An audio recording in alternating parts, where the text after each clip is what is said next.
অস্ত্র কারবারিকে গ্রেপ্তার করল পুলিশ। গোপন সূত্রে খবর পেয়ে বাপি অধিকারী নামে এক অস্ত্র কারবারিকে গ্রেপ্তার করল ক্যানিং থানার পুলিশ। রাতে ক্যানিং রেল স্টেশন এলাকা থেকে তাকে গ্রেপ্তার করা হয়েছে। পুলিশের দাবি, সুন্দরবন কোস্টাল থানা এলাকায় ডাকাতির ছক ছিল কয়েকজন ডাকাতের।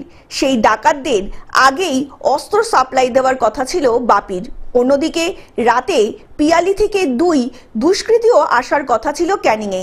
তাদেরকে অস্ত্র যোগান দেওয়ার কথা ছিল বাপির, কিন্তু পুলিশ তার আগেই ধরে ফেলে অভিযুক্ত বাপিকে এবং ধৃতকে আলিপুর আদালতে তোলা হবে বলে জানানো হয় পুলিশের পক্ষ থেকে।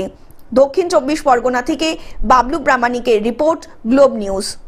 এখন থেকে গ্লোব টিভি দেখুন আপনার স্মার্টফোনেও। গুগল প্লে স্টোর অথবা অ্যাপল স্টোর থেকে ডাউনলোড করুন গ্লোব টিভি লাইভ অ্যাপ। এছাড়া জিও টিভি অ্যাপ থেকে দেখুন গ্লোব টিভি লাইভ।